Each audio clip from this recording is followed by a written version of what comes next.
Hi there, you're watching Market Cafe on ET now with me Shreyansi Singh, and with me as always is my co-anchor Snehi Shah.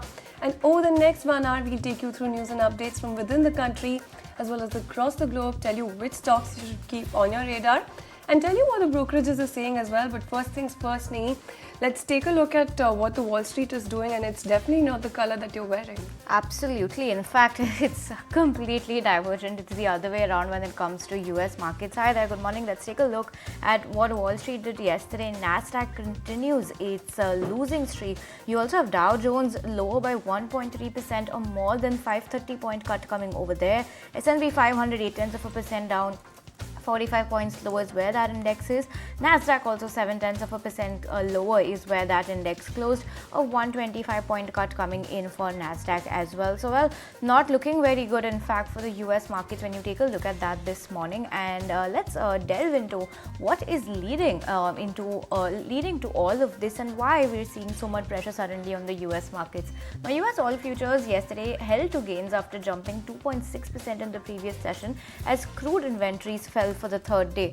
Let's also take a look at what's been happening, and stock futures were quiet last evening as Wall Street looked to stabilize after a slide of equities. The move in futures comes after stocks were down across the board during Thursday's regular trading session, and you also had the Dow that fell more than 500 points like I told you, and that has snapped a 6-day winning streak. So, well, those are some very bleak moves coming in for the Dow. The S&P 500, Nasdaq have also fallen almost 0.8%, both respectively, and despite yesterday's market sell-off, a market rotation still appears to be the theme for the week because the S&P 500 and Nasdaq are down 1.26% and 2.8% respectively heading into Friday. So overall also does not seem to be a very good week for both of those indices. Those figures actually showing up in the red as of now.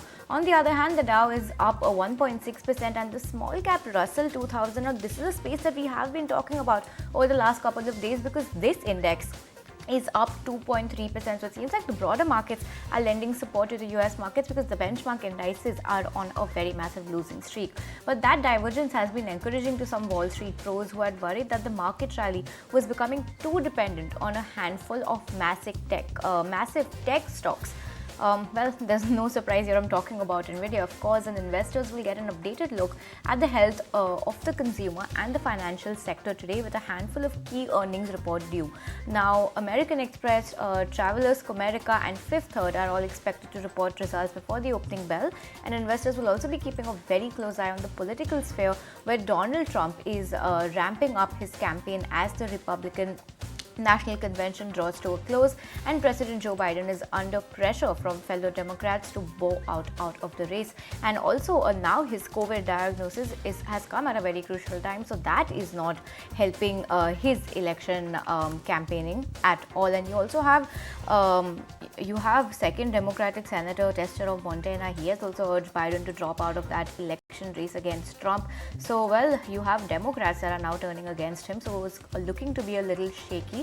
Other than that, next very soon, a few days, you also have the US Fed meeting happening. So lots to watch out for, in fact, when it comes to the US markets over the next couple of weeks and months as well.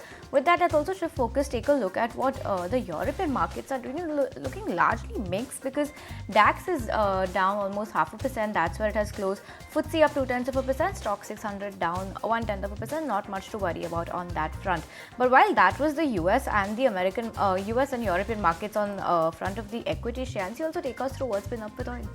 Well, absolutely. It's very interesting what's been up with oil as well as the precious metal space. Let's first take a look at oil, then US oil futures held on to those gains after jumping 2.6% in the previous session as crude inventories fell for the third straight week in a row now.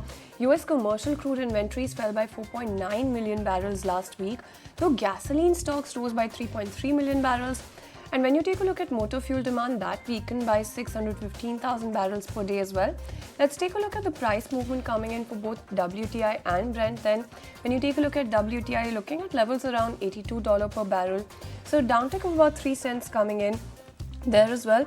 Let's also take a look at the year-to-date figure then, and the gains are sharp at 15.6% for WTI, and when you take a look at Brent as well, you're looking at year-to-date gains of about 10.5%, but on a daily basis, Brent was around those $85 per barrel levels, uptick of 3 cents coming in for that one as well.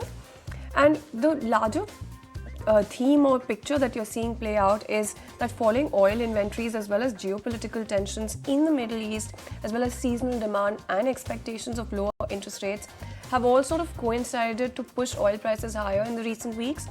And a little bit of continuation of that we did see, because we did see oil prices clutching on to those gains, some of those gains at least.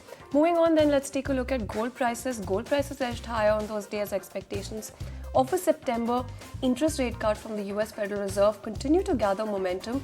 So when you take a look at spot gold, you're looking at a downtick coming in of about 0.2% thereabout, and gold prices that was after the downtick. We did see a little bit of a rebound coming in for gold prices, and according to the World Gold Council, in fact, global physically backed gold exchange traded funds recorded their second consecutive month of inflows in June as well. So there's physical demand that's quite strong for gold as well. Let's also take a quick look at silver then. Silver saw a downtick of about 0.1% coming in, but platinum and palladium is where the moves were at, because you did see platinum prices falling about 2.1%. Palladium as well lost 3.2%. So that's the kind of picture that we're seeing play out for all of the precious metals as well as oil. Absolutely. With that, let's also take a look at all the important events that you need to watch out for today. And well, that's a long list, so bear with me. But from Indian markets today, in fact, you have macroeconomic data coming out, you have forex reserves coming out for India, so keep a very close eye on that. Globally, you have US Fed's balance sheet as well as retail sales numbers coming from UK. Now, retail sales is going to be one very important metric to watch out for, so also watch out for that closely. Shifting focus back home, let's talk about some earnings then today, and lots of nifty earnings today. It's going to be a busy day for us, Shreyansi, today, because you have Wipro, Ultratech Cement, JSW Steel, big boy Reliance. That's the one everybody's going to be keeping a close eye on, because yet another fall on, rather flattishness on revenue and PAT is being penciled in for Reliance this time around. And you also have BPCL coming out with its numbers. Now, from the non-nifty pack also, you have ICICI Lombard, Credit Access, Blue Dart, Union Bank. You have Paytm that's coming out with its numbers today, so keep a very close eye on that as well. Moving on, let's talk about some corporate action then. The SEPC 6:55 right issue will be closing today. Ather Industries as well as IndusInd Bank. Now, both of these stocks will be in focus because they are going to be mulling fundraising in their board meetings today. So, very important development. Elecon Engineering stock split is also going to be taking place from face value 2 to ₹1 per share. You have Tata Motors that will be in focus because they are going to be unveiling their Curve SUV as well as the Curve EV today. So, lots to watch out for as well. Also, last day to buy a whole lot of shares to be eligible for dividend. The likes of Bajaj Electrics, you have Arvind, Apcotex, Cholamandalam, LIC, Lloyds, Union Bank, and more on that front. In front of on the primary markets front, then you have one IPO that opens for subscription today, and that's the Sunstar IPO. So watch out for that as well. 33% equity comes out of lock-in for MediAssist Healthcare. And in terms of other events globally, you have Japan CPI numbers that we'll be talking about shortly, and you also have a whole host of Fed commentary coming in from John Williams, Raphael Bostic, Michelle Bowman, and Mary Daly. Lots of important commentary before that Fed meeting that's coming up very soon. So we'll keep a close eye on all of these cues today.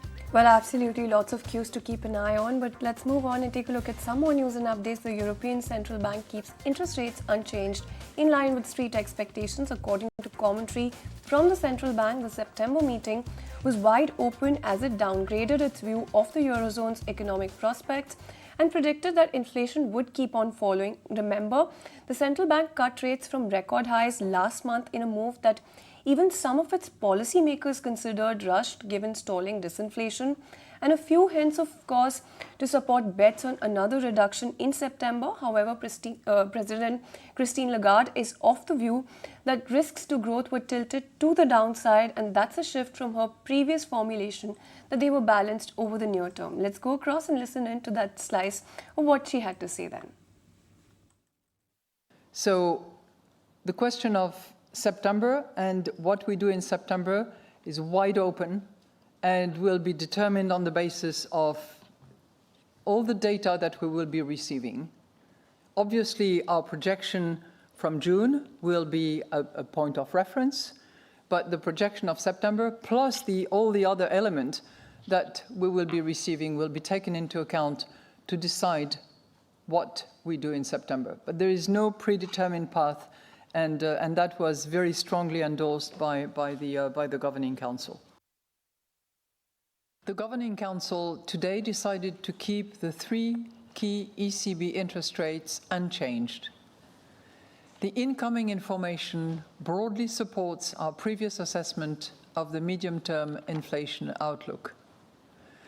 While some measures of underlying inflation ticked up in May owing to one-off factors, most measures were either stable or edged down in June.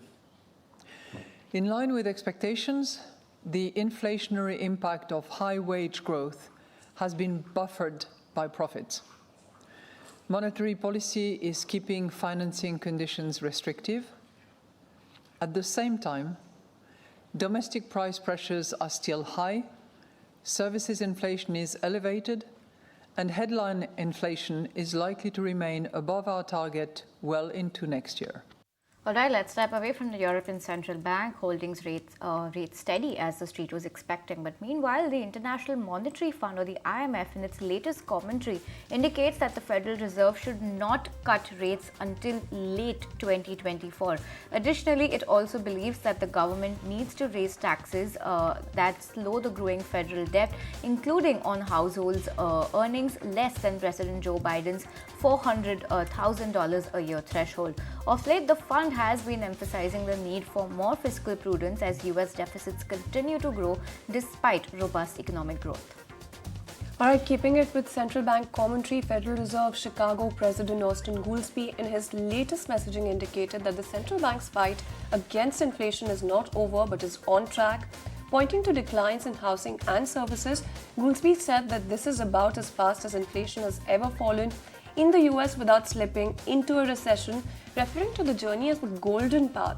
With respect to the labor market, then, Goolsbee notes that it has been cooling, saying it's definitely an area of concern, one to keep your eye on. Meanwhile, San Francisco Fed President Mary Daly also sounded optimistic on inflation, even as she said the prices are far from stable. So that's important commentary that you should keep an eye on.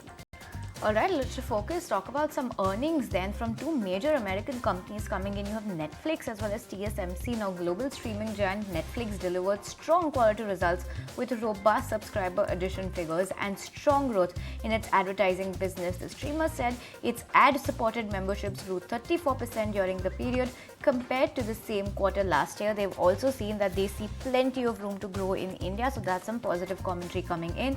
Meanwhile, you have TSMC that has ridden the AI demand, raising its full-year revenue guidance given surging demand for chips, and rejected the idea of a joint venture factory in the United States. Alright then, with that, it's time for a quick break. But when we come back, we'll take a look at how the Asian markets are faring, so you don't go anywhere.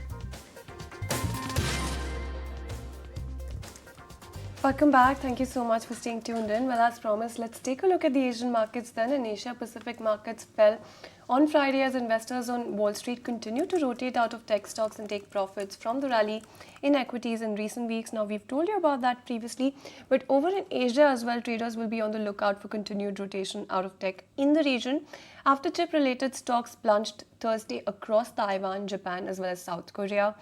Now, when you take a look at Japan's inflation, that came in at 2.8% for June, unchanged from May, while when you take a look at core inflation as well, which strips out prices of fresh food, accelerated to 2.6% versus 2.5% as well.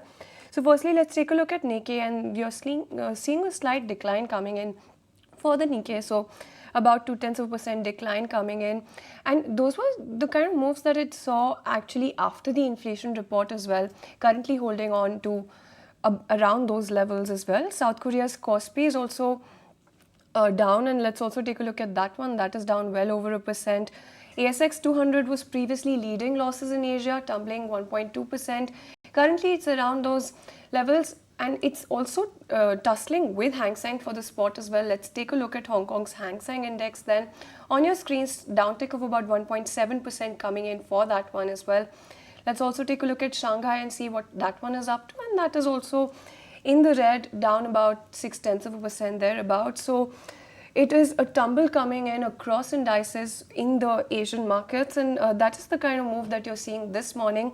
Now, back home where we shut shop was 24,800, and what is being penciled in terms of a Nifty implied is a decent start is what we're looking at on a spot basis, especially, and also on a futures basis, but not much of an uptick coming in terms of points is what we're also penciling in, Snehi. Absolutely, and with the kind of global handover we are getting, and as of now what Asia is doing, it doesn't seem very optimistic, but we said that yesterday as well and see what happened to the index. So well, we just have to sit back and see what the market does today.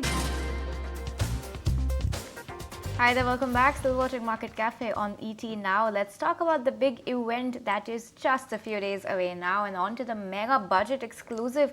The finance minister may announce SOPs for the space and satellite sector aimed at catering to the demands of one of the fastest growing areas of the Indian economy. My colleague Sumit filed this report earlier with more details on this. Let's go across and listen in.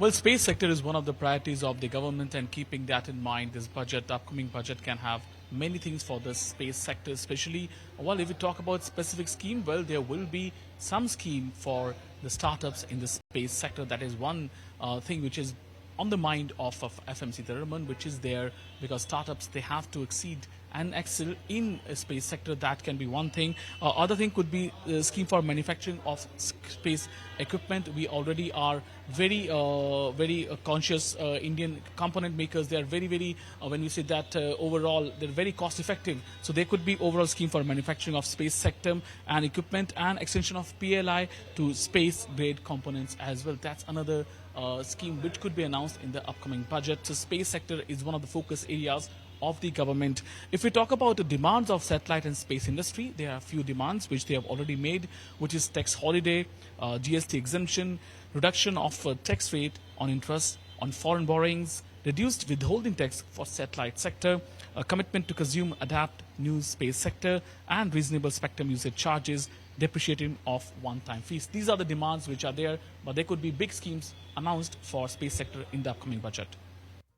All right, thanks Sumit for that roundup coming in. Moving on then, as we close in on the budget day next week, we at ET Now have been speaking with experts and industry leaders to understand what we can expect from the government.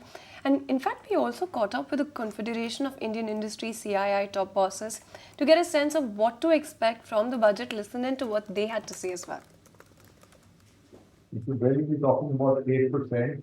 In fact, CII estimates indicate that this year itself there is potential to do 8%. So we should really be talking about 8%. You know, India has a demographic advantage. It's a terrific advantage, and it has many positives. But to really benefit from it, I think what we need to really ramp up is the social infrastructure. Spends in health, education need to go up, and we create a roadmap on how these would achieve certain benchmark levels over a period of time. And how do we kind of strengthen skilling? Of course, this is also equally a responsibility of all of these are equally responsibility of industry also to step up. Consumption growth is still closer to 4%. One of the things that, you know, for even for investments in manufacturing to pick up, I think consumption growth has to pick up. Inflation, especially in rural parts of India, jobs and inflation is having an impact on consumption, and I think we have to find a way to address that. Really, whether it's through GST mechanism, whether it's through other ways of transferring income, whether it's trying to really accelerate manufacturing so that greater jobs can be created. I think that one will have to see. All right, and just days before the union budget, the RBI has released its monthly bulletin stating that the second quarter has begun with signs of quickening momentum in the economy. The RBI also said that CPI ticked up in June 2024 after 3 consecutive months, and the revival of rural spending has brightened demand conditions. My colleague Ankur shares more details on this bulletin report. Ankur. Yes, a bit of positive commentary coming from Reserve Bank of India's bulletin on state of the economy part. It says that Q2 has begun with signs of quickening momentum in the economy. It emphasizes that improvement in agriculture outlook boosts rural spending. Apart from that, the revival of rural spending brightens demand conditions, and hence this is the first commentary coming out from Reserve Bank of India after recently IMF has forecasted 7% growth for FY25 as far as India is concerned. Remember, Reserve Bank of India had projected 7.2% growth for FY25. After the last year, you would have seen India has posted better than forecasted growth of over 8%.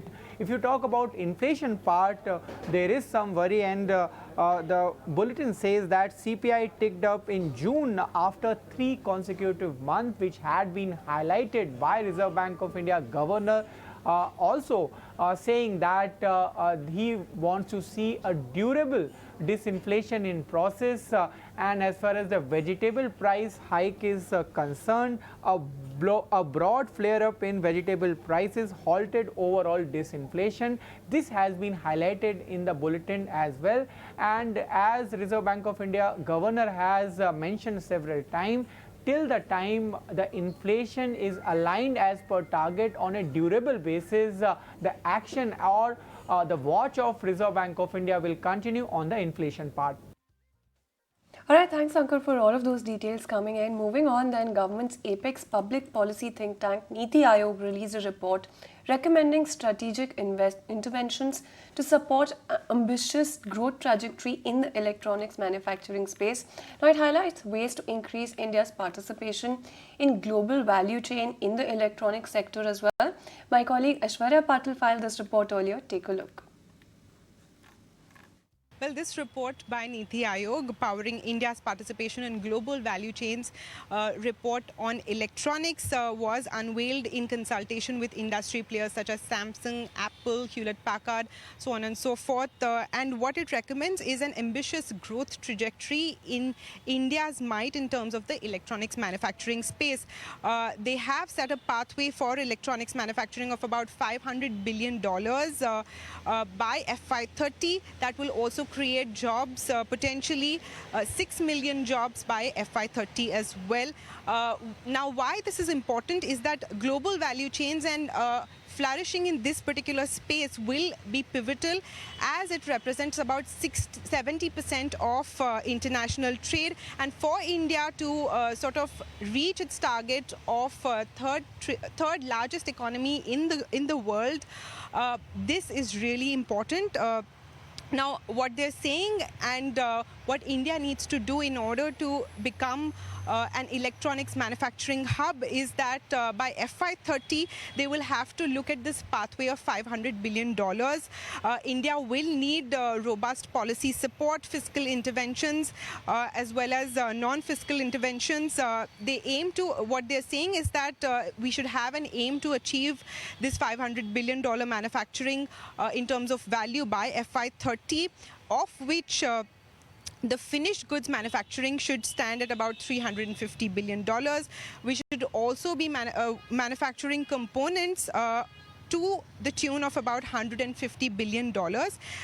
This overall will create about 5.5 to 6 million jobs if we stick to this pathway of electronics manufacturing in India.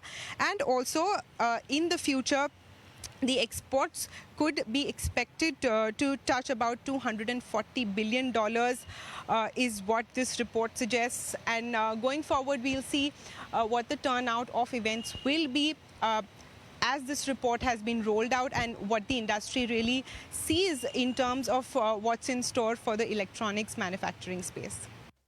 All right, thank you so much, Aishwarya, for taking us through that. Let's shift focus, talk about earnings, and let's talk about an IT heavyweight that came out with its earnings post-markets yesterday. I'm talking about Infosys, and strong gains were also seen for Infosys ADRs, which is the American Depository Receipt, after the tech major raised its FY25 revenue outlook and shared optimism about the BFSI spending in North America. Infosys also reported a beat on all fronts in the first quarter, very stellar set coming in. My colleague Anish Anisha Jain, who tracks this sector closely, is here to do all the number crunching. Anisha.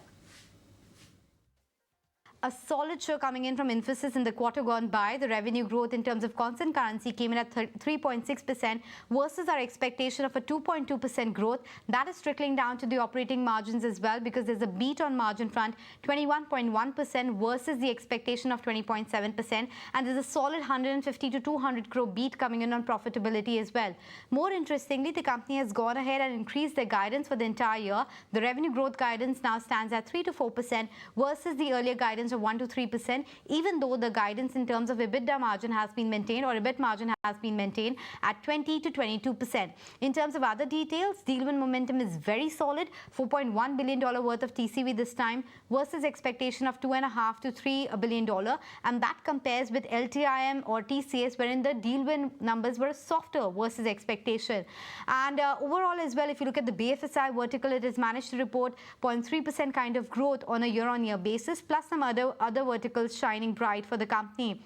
The only thing to watch out for is the headcount decline. 1,900 thereabouts is the headcount decline that we have seen quarter on quarter, but the deal win momentum plus the execution momentum remains strong, and that's why analysts are expecting upgrades to come in on Infosys. All right, thanks Anisha for that update coming in. On that note, let's also listen into the word coming in from Salil Parekh, the CEO and MD of the company. Listen into what he had to say about the BFSI space as well as the guidance that the company has now. Along with our overall robust performance in Q1 and strong opportunity pipeline, we are seeing early signs of improvement in financial services vertical in the US. While discretionary spends continue to be under pressure, our highly differentiated offerings around driving efficiencies at scale and the transformation capabilities around generative AI have positioned us well in this market. With respect to our recent acquisition of Intech, we have received the required approvals and have closed the acquisition transaction. Given our strong performance in Q1 and our current outlook, we have revised our revenue growth guidance for the full financial year to 3% to 4% growth in constant currency terms. Our operating margin guidance for the financial year remains at 20% to 22%. Alright, so while that's the word coming in from the management, let's also take a look at what brokerages are making out of these numbers. And first up, we have notes coming in from Bernstein as well as Citi. Both of them have maintained their earlier stance but hiked target prices. Let's first take a look at what Bernstein has done. They've maintained an outperform rating, have gone ahead and hiked the target price to 2,100 rupees per share from 1,650 rupees. Now they say that from Q1 FY25, the upcycle is here and that has begun. This is the strongest beat that the company has delivered in 10 quarters across revenue, margin as well as EPS, which is earnings per share. Now deal momentum was strong at $4.1 billion TCV with a net new of 57%, and Bernstein is now seeing the beginning of an upcycle trend as growth recovers, BFSI inflex and AI deals scale up as well. So that's the note coming in from Bernstein on Infosys. Maintain outperform, hike target price to 2,100. Moving on, let's also see what Citi has to say on Infosys. Citi has maintained its neutral rating, but have also hiked the target price, and they've hiked it to 1,850 versus the 1,550 rupees per share earlier price. Margins were slightly ahead, aided by the one-off is what Citi is noticing. Guidance has been revised to 3 to 4%. This is the revenue guidance they're talking about, and this is going to be partly acquisition-led is what Citi is noticing. Now Citi is seeing better growth, strong TCV momentum and improved FCF trends coming in for Infosys, and Infosys remains the most preferred pick for Citi amongst the Indian IT basket, although Citi notes that the near-term upsides may be capped given the sharp roughly 25% up move in the last 45 days. So a rather mixed note coming in from Citi, but well, yes, maintain the neutral rating, hike target price to 1,850 rupees per share. Well, absolutely, Sneha, and let's see how that stock reacts to these earnings as well as these couple of notes coming in. But with that, well, let's take a break and let's see you on the other side of the segment, because we'll be taking you through some more news and updates there as well, so you don't go anywhere. Welcome back. Thank you so much for staying tuned in. When Sunstar IPO opens today for subscription and closes on July 23rd with the price band set at 90 to 95 rupees per equity share. Should you subscribe to this IPO? Winnie is standing by to answer that question and give us some additional details as well. Winnie? Yes, so absolutely. What we are seeing is yesterday we did have 13 anchor investors also that invested in the company. Big names have come in as well, especially in the mutual fund side, as well as other global financial investors also that have actually come in terms of the investments that they've made. So we do have Trust Mutual Fund, which is among the anchor investors that have come in. Price band, like you mentioned also, is 90 to 95. So yes, keeping an eye out on that one. Just a little bit that we should talk about the company as well in terms of what Sunstar does. Now, they are a major manufacturer. They use maize as a raw material to make specialty products which are used by FMCG companies, pharmaceutical companies. So they are included in making these products that are for food, animal nutrition, as well as other industrial applications, which is there as well. Now, overall, they are raising money for increasing the capex in their Dhule facility. So yes, that is one use of funds. Other than that, they will be paying their debt, which is around 100 crore debt is what they're looking to pay from this money as well. They're raising 510 crores. Out of this, 397 crores is fresh issue. The other one is 113 crores is OFS. So keeping an eye on this, the company has managed to see almost double its revenue in the last couple of years. From FY22 it was 504 crores and in FY24 it was around 1000 crores. Keeping an eye on their margins are at 9.2% EBITDA margins, which seems like the best in their peer comparison when you have whether a Gujarat, Ambuja, Gulshan Poly. So yes, best in terms of that, and the exports is where they're seeing good demand, which has seen a sharp increase over the last couple of years. And when the management spoke to us, this is what they've highlighted as well. So yes, Sunstar IPO, keeping an eye out on that one, opening for subscription today. All right, Winnie, thanks so much for taking us through that. So that's on the primary markets front, but let's talk about a major street candidate that's going to come out with its numbers today, and that's Big Boy Reliance, all set to report its Q1 earnings. A modest set is expected, bolstered by robust performances in its telecom and retail segments and steady oil and gas production as well. Somit is joining us with what the street is expecting and what we can expect to see largely when Reliance comes out with its numbers later today. Somit. Well, on a sequential basis, we are not expecting a good set of numbers from Reliance Industries. If you see on a consolidated basis, the company's EBITDA is expected to fall by around 6.5%. EBITDA margins are expected to come in lower at around 16.8%, while the net profit drop is expected to be anywhere between 13 to 14 odd percent. Now, the reason behind this drop is the weaker performance coming in from the refining segment and the oil and gas exploration segment. Now, the O2C chemical business EBITDA, if you see, it is expected to drop nearly 20% on a sequential basis, and this is purely on the back of the fact that the Singapore gross refining margins were lower by nearly 52% on a sequential basis. The oil and gas exploration EBITDA, that is expected to drop around 7% on a sequential basis, and this is because of lower production number coming in from KG-D6 and because of sequentially lower prices of gas in the country. When it comes to the retail segment, that is expected to see an increase in its EBITDA number for around 2% odd, and this will be purely on the back of store addition and new brand addition that the company has been continuously doing so far. When it comes to Reliance Jio, that is a telecom segment of Reliance Industries, that is expected to report the highest growth on a segment wise. If you see, 2.5% growth is what the street is expecting in, and this will be purely on the back of marginally higher ARPU and the subscriber growth. ARPU number is expected to be higher to around 182.6 rupees per user per month, and this is a kind of this growth that we'll be seeing in ARPU will be for the first time in the last 4 quarters, and this will be purely on the back of higher subscriber, higher data usage, and because of more broadband users coming in on its network. Subscriber number is expected to be around 49 crore. Now, though we are seeing a subscriber growth for the 9th consecutive quarter, the subscriber addition number is lowest in the last 5 quarters. Now, apart from the numbers, the key thing to watch out for would be the management commentary that is coming in on how consumers are behaving post the tariff hike is important to watch. Apart from that, what is their outlook when it comes to the refining and the petrochemical margins, what is their roadmap for the new energy business, and what is their capital expenditure outlay for FY25 would be keenly watched from Reliance Industries earnings. All right, thanks Amit for that roundup coming in. So there you have it. Those are the expectations from Reliance as well as Reliance Jio. Let's move on then.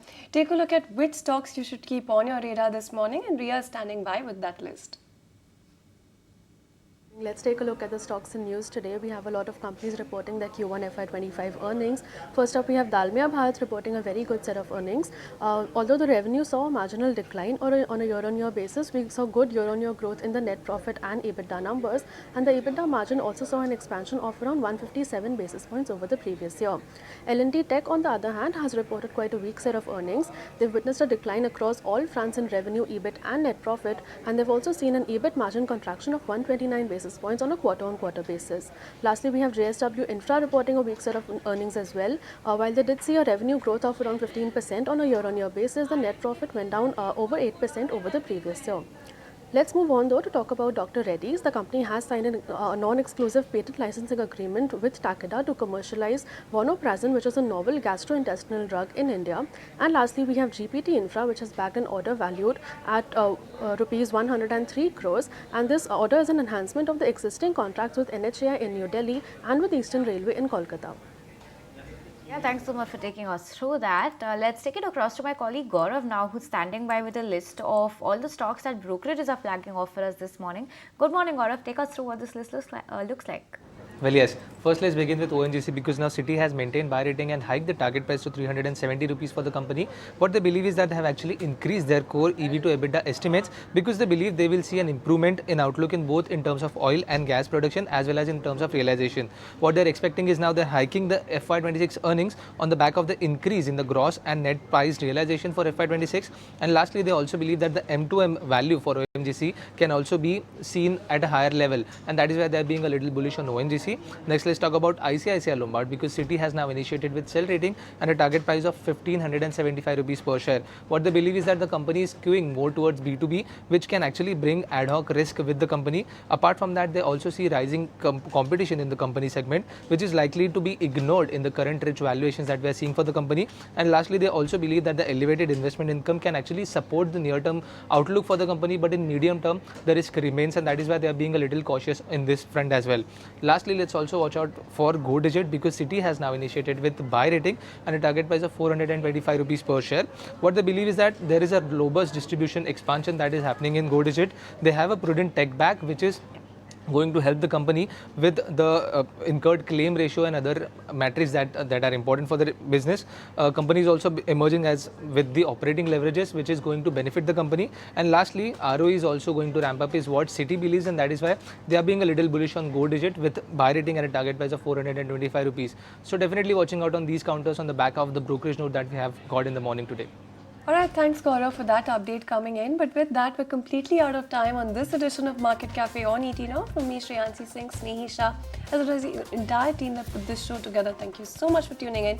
But you don't go anywhere, because the market takes all of the action forward.